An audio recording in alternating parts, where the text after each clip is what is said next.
আল্লাহর নবী সাল্লাল্লাহু আলাইহি সাল্লামকে ডাকতে বলে, মা মরিয়ম ডাকতে বলে, ঈসা রে, আমার মন চাই কিছু ফল খাইতে রে, আমার জন্য কিছু ফল আনো রে বাবা। মায়ের হুকুম পাইয়া সন্তান গেছে ফল আনতে রে মুসলমান। এর ফল আনিয়ে আসার আগে হযরত মরিয়ম আলাইহিস সালামের কাছে আজরাইল আলাইহিস সালাম হাজির হইয়া গেছে। আজরাইল সালাম দাও, আসসালামু আলাইকুম মা মরিয়ম।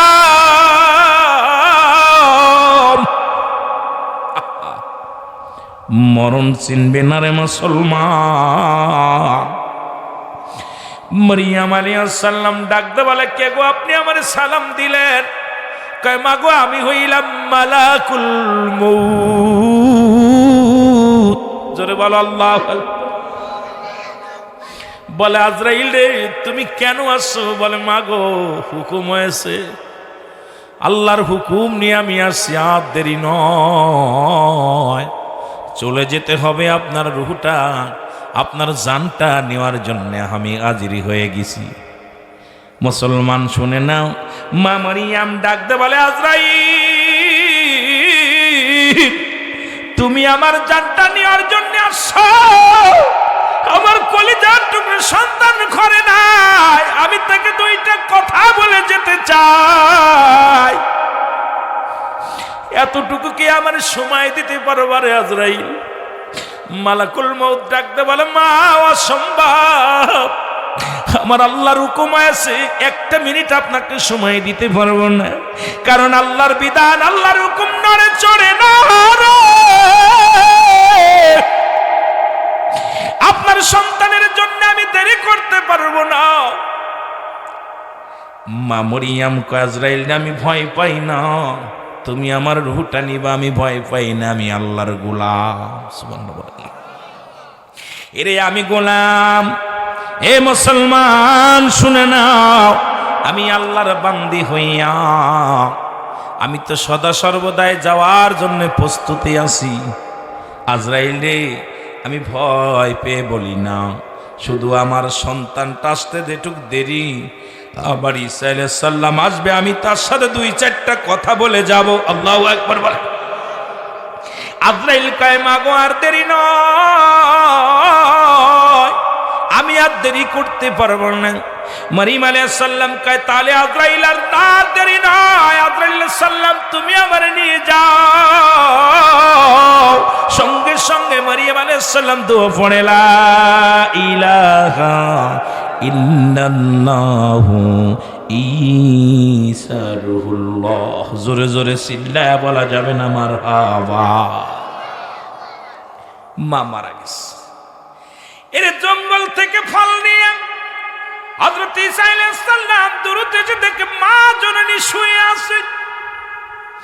মায়ের মৃত্যু মা বুঝতে পারে না। ঈসা আলাইহিস সালাম মায়ের মাথার গোড়ে ফলের ব্যাগগুলো রাখিয়া চিন্তা করে, মাকে ডাক দিলে মায়ের ডিস্টার্ব হবে গো, জনম দুঃখিনী মা হয়তো আমার আসতে দেরি হয়েছে, ঘুমায়া গেছে। কিছু সময় চলে যায়, চিন্তা করে আমার মা তো এমনি ঘুমায় না। হযরত ঈসা আলাইহিস সালাম যে মায়ের কাছে যে ডাকতে বলে, মা মা গো,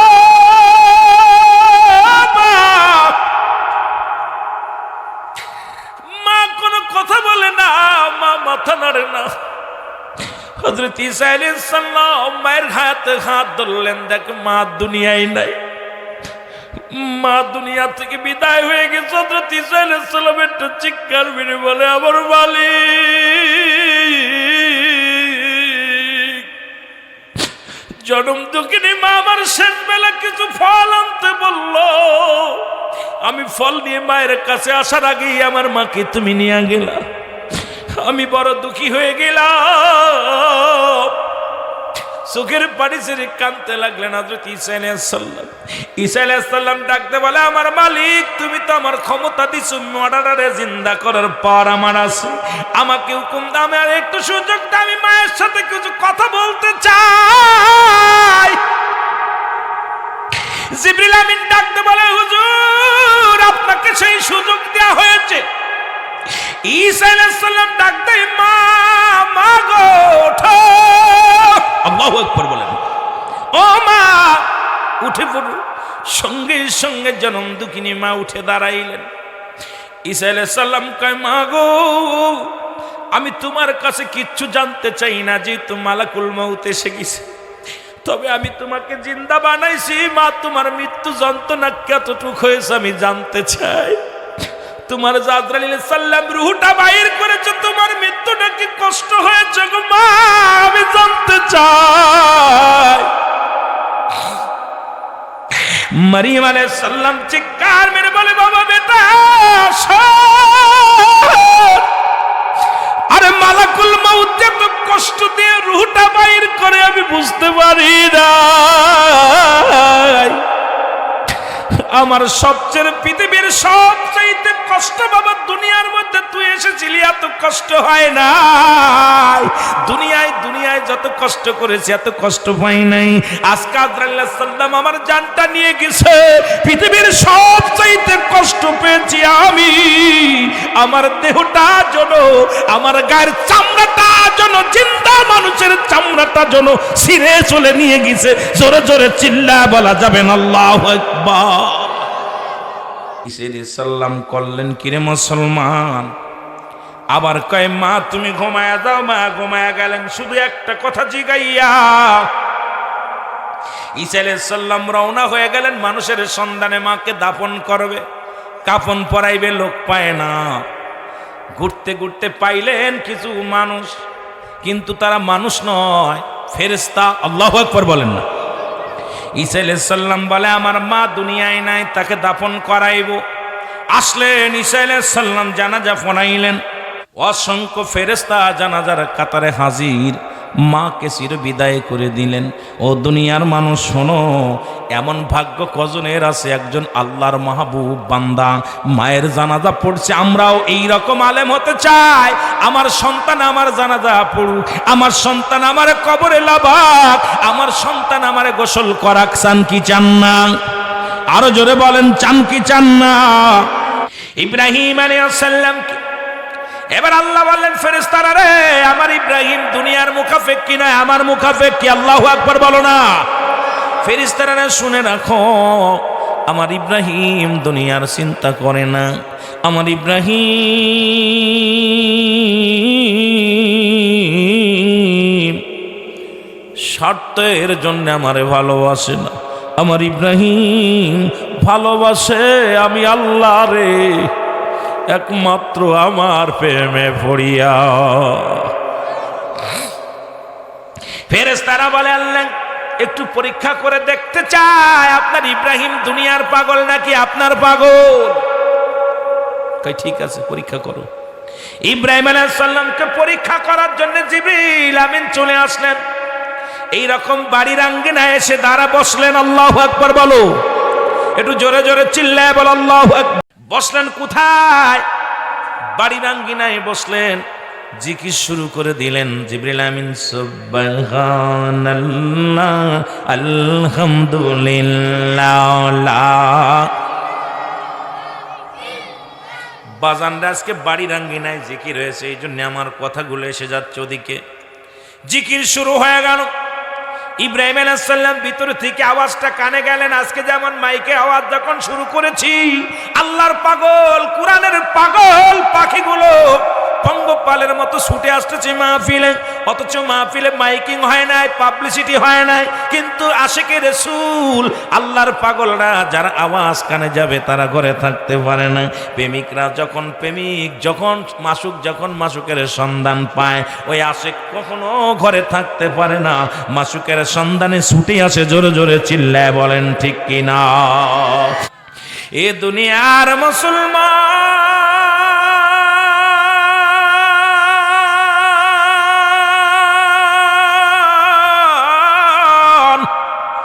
দিলের কান্ডা লাগা শোনো গো, হযরত ইব্রাহিম আলাইহিস সালাম একটা দড়ি ঘরের বাইরে চলে আসলেন। এসে দেখে রে একজন পথিক রাস্তার কিনারে বইয়া মাওলা জিকির করে। মারহাবা বলো। জিকির করে সুবহানাল্লাহ আলহামদুলিল্লাহ লা ইলাহা। ইব্রাহিম আলাইহিস সালামকে দেখে জিকির বন্ধ করে দিছে গো। ইব্রাহিম কয় পথিক রে, জিকির কেন বন্ধ করলেন? তুমি জিকির কেন বন্ধ করে দিলা?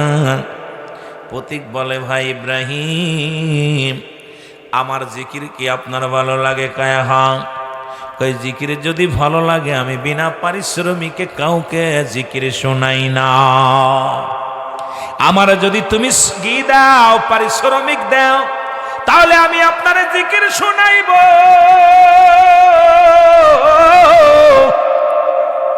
ইব্রাহিম আলাইহিস সালাম কয় তুমি কি পারিশ্রমিক চাও? কই হুজুর বেশি চাই না, আমি পারিশ্রমিক চাই না। আল্লাহ আপনারে যতগুলো ছাগল দিছে, যতগুলো বকরি দিছে, এই ছাগল বকরিগুলো যদি আমারে দিয়া দেন তাহলে আমি আপনারে জিকির শোনাবো। ইব্রাহিম আলাইহিস সালাম কয় পথিক, ওরে আমার যত ছাগল বকরি আছে সবগুলো আমি তোমারে দিয়ে দিলাম, তবু আমারে তুমি মাওলার জিকির শোনাও। জোরে বলেন মারহাবা। আল্লাহর প্রেমিকরা যখন মসজিদে আযান পড়ে গো, ঝড় নাই বাতাস নাই, অনেকে না খেয়ে রোজা রাখে, অনেকে ক্ষুধার যন্ত্রণায় ছটফট করে নামাজ ছাড়ে না। ও মুসলমান শোনো, হাজারো হারাম আসলে হারাম বক্ষণ করে না, কারণ আল্লাহর ইমানদার বান্দার, ইমানদারের বড় দাম আল্লাহর কাছে, ইমানদারের বড় দাম। সেই ইমান নিয়ে আজকে বর্তমান যুগের মুসলমান, সেই ইমানের চলতেছে এখন পরীক্ষা, ইমান যেন না যায়। ও দুনিয়ার মুসলমান শুনে নাও, এর ইব্রাহিম আলাইহিস সালাম বকরি ছাগল যখন লিখে দিলেন, সঙ্গে সঙ্গে জিকির শুরু করে দিলেন সুবহানাল্লাহ লা ইলাহা লা ইলাহা ইল্লাল্লাহ লা ইলাহা মুহাম্মাদুর রাসূলুল্লাহ সুবহানাল্লাহ। আবার জিকির বন্ধ করে দিলেন। ইব্রাহিম আলাইহিস সালাম ডাকতে বলে পথিক,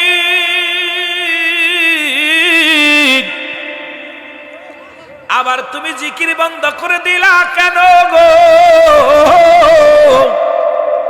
পথিক বলে ইব্রাহিম, তুমি আমারে বকরি ছাগল যা দিছো তার বিনিময়ে জিকির শোনাইছি, আমি বিনা পারিশ্রমে জিকির করি না। ইব্রাহিম কয় কি চাও? কয় হুজুর আপনার যত গায় আছে, যত বকরি আছে, যত গরু আছে, যত মেষ আছে, এগুলো আমারে যদি লিখে দেন তাহলে আমি দিতে জিকির শোনাতে পারি। ইব্রাহিম আলাইহিস সালাম আল্লাহর কেমন পাগল গো, সঙ্গে সঙ্গে বলে ইব্রাহিম ডাক দে, কয় পথিক রে, আরে গাই নয় যত সম্পত্তি আছে সব দিয়া দিমু গো, তবু আমার জিকির শোনার সঙ্গে সঙ্গে জিকির চালু হয়ে গেল। আবার জিকির বন্ধ হয়ে গেছে। ইব্রাহিম কয় ও পথিক, জিকির কেন বন্ধ করলি রে? পথিক বলে ইব্রাহিম, তুমি আমার জিকির জামার বিনিময় যা দিছো তার বিনিময় জিকির করেছি। জিকির শোনা, আল্লাহর প্রশংসা কর। ইব্রাহিম জিকির আমি করতে পারি, বিনিময় তোমার যত সম্পত্তি আছে, বাড়ি গাড়ি আছে, সব লিখে দেওয়া লাগবে।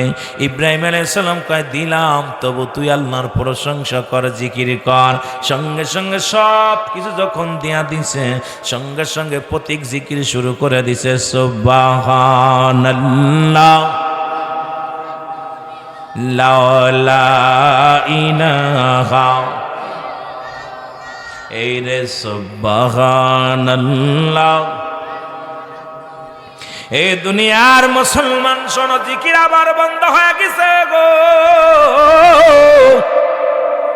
এবার ইব্রাহিম আলাইহিস সালাম কয় পথিক, তুমি জিকির বন্ধ করলে কেন?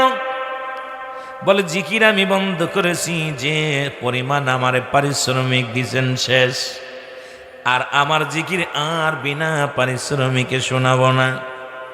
এর ইব্রাহিম কয় পথিক রে, আমার দেওয়ার কিছু নাই।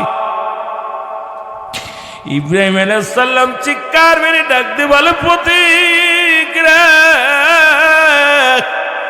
আমার দেওয়ার মতো কিছু নাই। তোমার বকরিগুলো লালন পালন করার জন্যে, তোমার গাভীগুলোরে খাবার দেওয়ার জন্য একটা লোকের প্রয়োজন।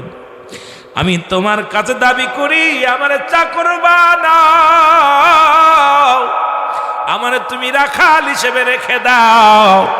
জীবনে কোনোদিন খাইতে চাবো না, জীবনে কোনোদিন পারিশ্রমিক চাবো না, শুধু আমারে প্রতিদিন কিছু সময় করে আমার আল্লাহর প্রশংসা করে শোনাইবা, আমার মাওলার জিকির শোনাইবা। আমি ইব্রাহিম তোমার কাছে কিচ্ছু চাই না। এর মেষ দিয়েছি, গরু দিয়েছি, সম্পদ যা ছিল দিয়ে দিলাম। তুমি আমার বিনিময় আমার আল্লাহর জিকির শোনাবা। আল্লাহু আকবার বলো না। প্রতীক ডাক দে বলে, আল্লাহর নবী ইব্রাহিম গো,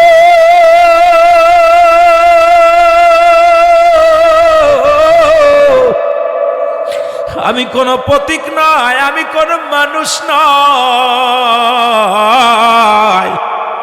আমি হলাম আল্লাহর ফেরেশতা জিবরিল আমিন। আমি আপনাকে পরীক্ষা করতেছি, আমি পরাজয় মেনেছি। আপনি যে দুনিয়ার মুকাফেক্কি নয়, আমার আল্লাহর মুকাফেক্কি আমার আর বুঝতে বাকি নাই। এই লন আপনার গাবি, এই নেন আপনার গাদা, এই নেন আপনার গরু ছাগল, এই লন আপনার সম্পদ। আমি আমার মৌলারে বলেছিলাম, ইব্রাহিম স্বার্থের জন্য আপনারে ভালোবাসে, আর আমরা বিনা স্বার্থে ভালোবাসি গো আমার আল্লাহ। আপনার প্রশংসা করি বিনা স্বার্থে, আজকে প্রমাণ পেয়ে গেলাম। ইব্রাহিম রে ও ইব্রাহিম সাল্লাম, আসলে প্রকৃত আপনাকে কেন আমার আল্লাহ খলিল বলেছে আমার আর বুঝতে বাকি নাই। আমি পরাজয় মেনেছি, আমি কোনো মানুষ নয়, আমি জিবরিল আমিন। আপনার সম্পদ আমি ফিরিয়ে দিয়ে গেলাম, আর আপনার সঙ্গে ধোঁকা দেওয়ার জন্য ক্ষমা চাই। আপনি যে আল্লাহর প্রিয় খলিলের মধ্যে কোনো সন্দেহ নাই। জোরে জোরে চিল্লায় বলা যাবে না আল্লাহু আকবার। এই জন্য আল্লাহ জিকির যারা করে, কে কি করলো কিচ্ছু যা আসে না। এই আশিকগুলো মসজিদে যা সকাল সন্ধ্যা জিকির করে, ঘরের মধ্যে আল্লাহর প্রশংসা করে, সালাত আদায় করে, জিকিরে মাশগুল থাকে রে মুসলমান। সমস্ত খারাপ কাজ থেকে ফিরাইয়া আল্লাহর গুণগান গে গে যেন সময় কাটাতে পারি। কখন যেন মালাকুল মউত চলে আসে, কখন যেন দুনিয়ার মধ্যে ধরা পড়ে যায়। আজকে আজি সাহেব দুনিয়া থেকে চলে গেছে, কখন যেন আমিও চলে যাব। পৃথিবীর মধ্যে আসার একটা সিরিয়াল আছে, যাওয়ার কোনো সিরিয়াল নাই। দেখা যায় দুনিয়ার মধ্যে বাবা জিন্দা, সন্তান নাই, সন্তান জিন্দা বাবা নাই।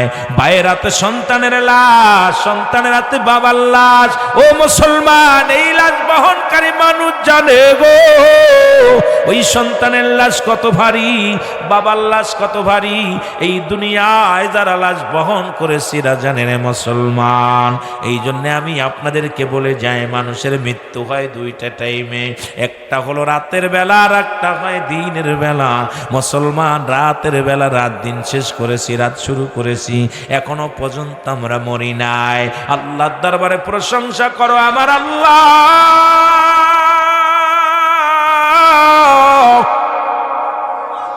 এখনো পর্যন্ত তুমি আমাদের মৃত্যু দাও নাই, তবে যেন গুনার বোঝা মাথায় নিয়ে মরি না রে আল্লাহ। আজকের মাহফিল থেকে যেন আমরা মাসুমের মাসুম হইতে পারি রে মুসলমান। এই জন্য বলতেছিলাম, দিলের কান্ডা লাগায় শুনে নাও এই মুসলমান, মানুষের মৃত্যু হয় দুইটা টাইমে, একটা হলো রাত, একটা হলো দিন। আল্লাহ দিন শুরু করেছে নামাজ দিয়া, আল্লাহর প্রশংসা দিয়া। বান্দারে আল্লাহর পাগল যারা হইছো গো, এই দিনের শুরু হলো ফজর, 2 রাকাত সুন্নাত নামাজ তুমি আদায় করলা, তুমি আল্লাহর নবীর প্রিয় হয়ে গেলা, নবীর প্রেমিক হয়ে গেলা। এবার 2 রাকাত ফরজ নামাজ তুমি আদায় করলা, সঙ্গে সঙ্গে তুমি আল্লাহর গোলাম হয়ে গেলা। এখন দিনের মধ্যে যদি তোমার মরণ হয় ও মুসলমান, দিনের মধ্যে যদি মরণ হয় তুমি হলে আমার রাসূলের প্রেমিক, আল্লাহর গোলাম। জোরে বলেন মারহাবা। আর একটু জোরে। এখন আল্লাহর রাসূলের প্রেমিক যদি হতে হয়, রাসূলের প্রেমিক হতে গেলে সুন্নাত কায়দায় চলতে হবে। আল্লাহর গোলামি করতে হলে আল্লাহর ফরজ কাজগুলো আদায় করতে হবে। জোরে বলেন ঠিক কি না? এখন ফজর গেছে গমের মধ্যে, ফজরের নামাজ পড়ো নাই। ও মুসলমান, জোহরের আগে তুমি মারা গেছো, তুমি আমার নবীর সুন্নাতের উপরেও মরতে পারো নাই, আল্লাহর বিধানের মধ্যেও থাকতে পারো নাই। তুমি কেমন মুসলমান? ও মুসলমান শুনে নাও, শুনে নাও, এই দিনটা শেষ করলা, তুমি মরণ হয় নাই, তুমি আমার আল্লাহর নিয়ামতগুলো খাইলা, আল্লাহর এই জমিনের মধ্যে বিচরণ করলা, এই জমিনের মধ্যে কত ঘোরাঘুরি করলা। বান্দারে রাত হয়ে গেছে, রাতের শুরু হলো মাগরিব, এবার 3 রাকাত ফরজ নামাজ তুমি আদায় করলা, সঙ্গে সঙ্গে তুমি আল্লাহর প্রেমিক হয়ে গেলা। এখন যে রাসূল আল্লাহর গোলাম হয়ে গেলা, এবার 2 রাকাত সুন্নাত নামাজ তুমি আদায় করলা, সঙ্গে সঙ্গে আমার রাসূলের প্রেমিক হয়ে গেলা। জোরে বলেন আল্লাহু আকবার। এখন রাতের মধ্যে যদি মৃত্যু হয়, তোমার মৃত্যুটা হবে আমার রাসূলের প্রেমিক, আল্লাহর গোলাম। এখন যদি বলি ভাই কয়জন মানুষ মাগরিবের নামাজ পড়েছেন, আদায় করেছেন, হয়তো আপনাদের এলাকায় বেশি উঠবে, কারণ টুপির ভাব দেখে, দাড়ির ভাব দেখে মনে হয় নামাজি এলাকা, কিন্তু অন্য এলাকায় দেখা যায় নামাজের অলসতা। একমাত্র নামাজ কাফের এবং মুসলমানদের মধ্যে পার্থক্য, মুসলমানেরা নামাজ ধরে, কাফেররা নামাজ ছাড়ে। সুতরাং মুসলমানের গর্বে জন্ম নিয়া নামাজ ছেড়ে দিলি তুই কাফেরের অন্তর্গত হয়ে গেলি গো। কারণ নামাজ নাই যার, তার কিসের ঈমান, তার কিসের নামাজ? নামাজ যার নাই, তার কিসের হজ, কিসের যাকাত, কিসের বন্দেগি, কিসের জিন্দেগি? আগে হলো সালাত, সালাত। ও মুসলমান, মুসলমান বলে দাবি করতে হলে নামাজের গুরুত্বের দরকার আছে কিনা? এ দুনিয়ার মুসলমান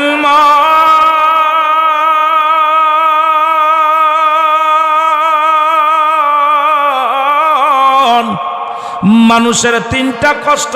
নাম্বার 1 বিপদ হলো মানুষের মরণ, নাম্বার 2 হলো কবর, নাম্বার 3 হলো কিয়ামতের ময়দান। একটার পর একটা বিপদ রে মুসলমান। 1 নাম্বার বিপদ হলো মানুষের মরণ। 1 নাম্বার বিপদের নাম কি? জোরে বলেন, 1 নাম্বার বিপদের নাম কি? 1 নাম্বার বিপদের নাম মরণ, 2 নাম্বার বিপদের নাম কবর, 3 নাম্বার বিপদের নাম হলো কিয়ামতের ময়দান। আল্লামা মুফতি আমজাদ আলী সাহেব একটা কিতাব লিখলেন, এই কিতাবের নাম বারে শরিয়াত।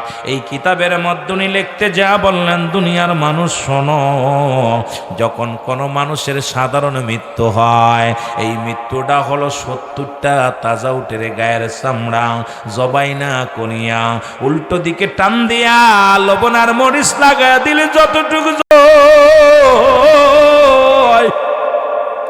এর চাইতে 70 গুণ যন্ত্রণা হলো একটা সাধারণ মৃত্যু গো। এখন অনেকেই মরণকালে পায়খানা করে দেয়, মরণের সময় জিহ্বা বাইর হয়ে যায়, মরণের সময় চোখ দুটি বড় বড় হয়ে যায়, মরণের সময় প্রস্রাব করে দেয়, মরণের সময় একটা অঙ্গ বাঁকা হয়ে যায়। কত মানুষ তুমি জানাজা পড়াইলা, কত মানুষের দাপন করাইলা, কত মানুষের তুমি কাপন পরাইলা। এই মরণ কিন্তু কাউকে ছাড়বে না রে মুসলমান। কার জন্য তুমি এত বাহাদুরি করো? কিসের জন্য সুদ খাও? কিসের জন্য ঘুষ খাও? কিসের জন্য এত মানুষকে ঠকাও? আজকে নিজের বাহাদুরি করলা, দুনিয়ার কিচ্ছু তুমি নিতে পারবা না, সব কিছু চূর্ণ বিচ্ছিন্ন করে দিবে আমার আল্লাহ। ও দুনিয়ার মুসলমান শুনে নাও, এত সহজ মৃত্যু যদি হয় এত কঠিন, তাহলে কঠিন মৃত্যুটা কত কঠিন হয়। মুসলমান একটু দিলের কান্ডা লাগায় শুনে নাও। এই জন্য 1 নাম্বার বিপদ হলো মরণ। আর সবসময় আল্লাহর দরবারে কান্দার বলবে, মালিক তুমি আমাদের মরণ যন্ত্রণা লাঘব করে দিও গো। এই মরণ যন্ত্রণা আমাদের দেহের দিক থেকে সরাইয়া দিও আল্লাহ। এই মরণ যন্ত্রণা যেন আমাদের না দাও। এই মরণের পেয়ালা পান করতে হবে সকলের জোরে জোরে চিল্লায় বলেন ঠিক কি না? ফিরাউন, নমরুদ, কারুন যারা দুনিয়ার মধ্যে খোদায় দাবি করেছিল, কেউ নাই, কেউ নাই, আপনিও থাকবেন না। কত টাকাওয়ালা, বাড়িওয়ালা। আমি আসতেছিলাম আপনাদের মধ্যে অনেক প্রাচীন কালের সেই বিল্ডিং গুলো দেখতে পাইলাম, ব্রিটিশের বানানো। তারাও এখানে নাই। একদিন আমিও থাকবো না, আপনিও থাকবেন না। এই মরণের চিন্তা কেন মাথায় আসে না? আজকে যদি বেঁচে থাকতারে মুসলমান, হয়তো 40 বছর 50 বছরের জিন্দেগি তুমি বাঁচবা।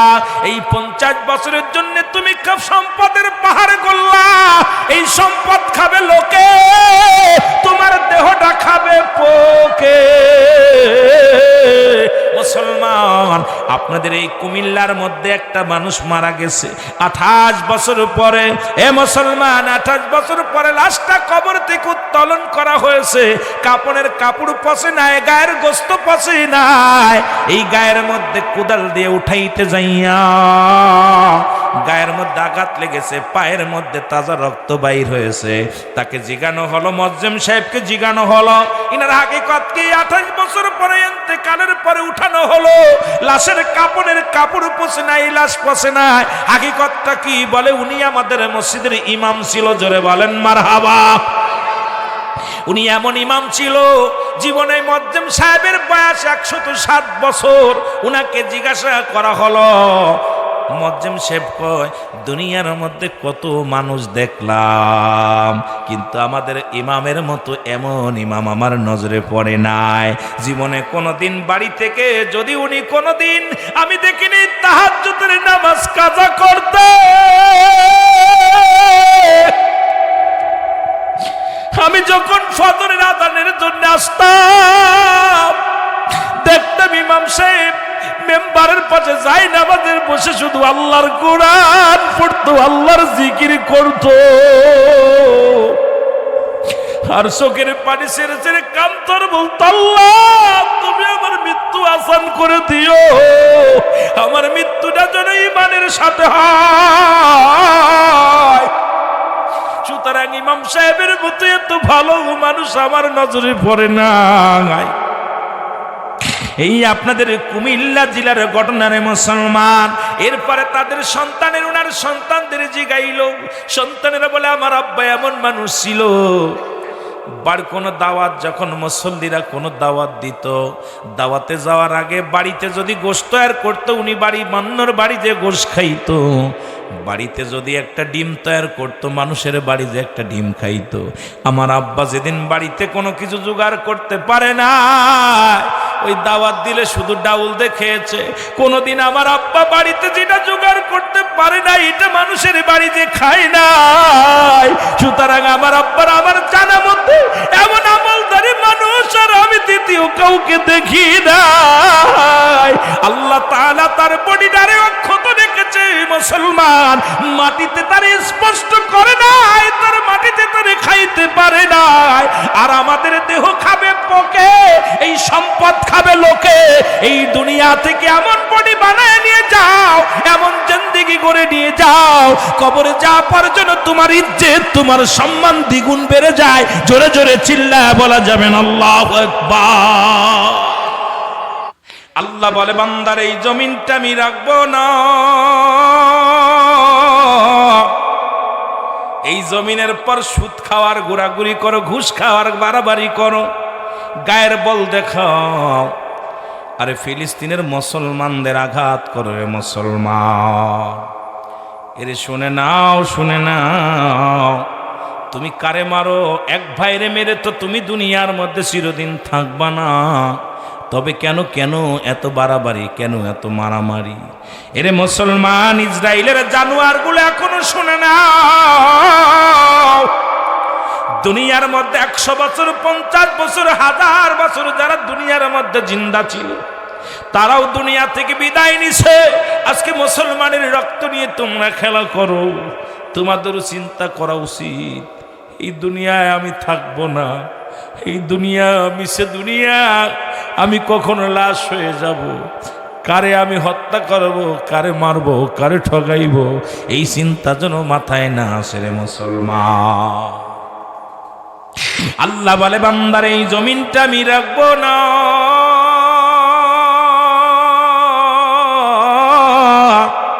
এই জমিনের মাটিগুলো আমি পুড়ায়া তামা বানায়া দিব। মাটি পুড়ে কি হবে? তামা হয়ে যাবে। কুল্লু মান আলাইহা ফান, সব শেষ। আল্লাহু আকবার বলো না, একটু জোরে বলো আল্লাহু আকবার। আল্লাহ বলে বান্দার এই জমিনটা আমি রাখবো না, এই জমিনের ভিতরে যত পানি আছে সব পানিগুলো পুড়ে হয়ে যাবে ছাই, জমিনের যত মাটি আছে পুড়ে হবে তামা। যেদিন কিচ্ছু বলতে কিচ্ছু থাকবে না, সেদিন থাকবে শুধু আমার আল্লাহ, গোলামি করব কার? জোরে বলেন কার? প্রশংসা করব কার? এই জন্য আল্লাহ কয় কুল হু আল্লাহু আহাদ আল্লাহুস সামাদ লাম ইয়ালিদ ওয়া লাম ইউলাদ ওয়া লাম ইয়াকুল লাহু কুফুয়ান আহাদ। জোরে জোরে চিল্লা চিল্লা বলা যাবে না আল্লাহু আকবার। আল্লাহ ডাকতে বলে হাবিব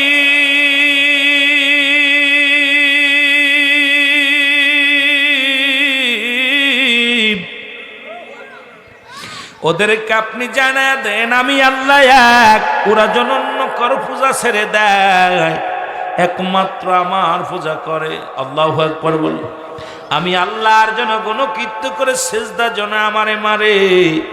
আল্লাহ জানায়া দিতে কয় আমার নবীরে, হাবিবরে জানায়া দাও আমি এক, আমার কোনো দ্বিতীয় নাই, আমি কারো জন্ম দিই নাই, কারো থেকে জন্ম নিই নাই, আর আসমান জমিনের ভিতরে আমার সমতুল্য পৃথিবীর মধ্যে সমকক্ষ কেউ নাই। সুতরাং আমার পরে কেউ সিজদা পাবে, আমার পরে দ্বিতীয় কোনো খোদা নাই। আসেন কথা বলেন, আল্লাহর কি দ্বিতীয় খোদা আছে?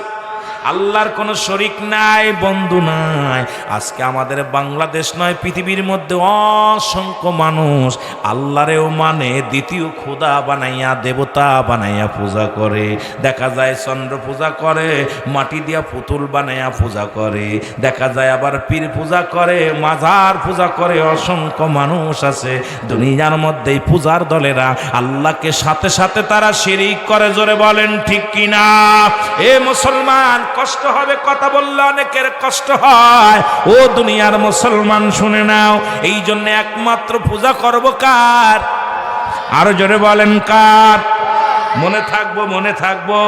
আমরা যেন অন্যজিকে পূজা না করি, মুসলমান বড় কষ্ট হয়। কদিন আগে দেখলাম হিন্দুদের দুর্গা পূজা হলো, প্রতিটা মন্দিরে মন্দিরে আমাদের মুসলমানের মেয়ে, মুসলমানের ছেলেরা, কিন্তু একটা দিন তো দেখি নাই জুম্মার নামাজের প্রথম কাতারে কোনো হিন্দুর ছেলে। কোনদিন তো দেখলাম না ঈদের জামাতে হিন্দুর ছেলে। অথচ আমার মুসলমান না গেলে দুর্গা পূজা হয় না। জোরে কোন ঠিক কিনা? এই দুনিয়ার মুসলমান গভীর মনোযোগ। আমি যে কথা বলতেছিলাম দিলের কান্ডা লাগা শুনল। যেদিন কিচ্ছু বলতে কিচ্ছু থাকবে না, থাকবে শুধু আমার আল্লাহ। আল্লাহ বলে সেদিন থাকবো আমি আমার নবীর ভালোবাসা নিয়ে। ওমা আরসালনাকা ইল্লা রাহমাতাল লিল আলামিন। জোরে বলো মারহাবা। আর একটু জোরে বলো মারহাবা। তাহলে প্রেম যদি করতে হয় আল্লাহকে পার, একমাত্র ঠিকানা হলো নবী মুহাম্মদুর রাসূলুল্লাহ। এই জন্য শুরুতেই কালেমা পড়লাম, লা ইলাহা, নাই কোনো ইলাহ ইল্লাল্লাহ, এক আল্লাহ ছাড়া, মুহাম্মদুর রাসূলুল্লাহ আল্লাহ পাকের প্রেরিত রাসূল বা বান্দা হলো আমার নবী। নবীর প্রেমে পড়ে সিনে নাও আমার আল্লাহকে। যদি আল্লাহকে পাইতে চাও আমার নবীর বিধান অনুযায়ী চলো, নবীর সুন্নাত তরিকায় চলো, আল্লাহর হুকুম মানিয়া চলো, এই দুনিয়াতেও তোমরা কামিয়াব হবে, পরপারেও তোমরা কামিয়াব হবে। জোরে বলেন ঠিক কিনা? এই যে নবীর দলের লোক মুখের মধ্যে নাই দাড়ি, কথা কই না, কয় নবীর মিল্লাতের দলের লোক, এর নবীর সুন্নি জামাতের লোক, মুখের মধ্যে লাগাইছে একটা বিড়ি, মুখের মধ্যে নাই একটারও দাড়ি, এবার কেমনে নবীর দলের লোক হয়? সুন্নাত তরিকাই তো তার মধ্যে নাই, আল্লাহর বিধান মানে না, আল্লাহর বিধানের মধ্যে মানতেও চায় না। ও মুসলমান শুনে নাও, কারণে জীবন নয়, এমন একটা জীবন আসবে যে দেশে গেলে মানুষের বিচার হয়,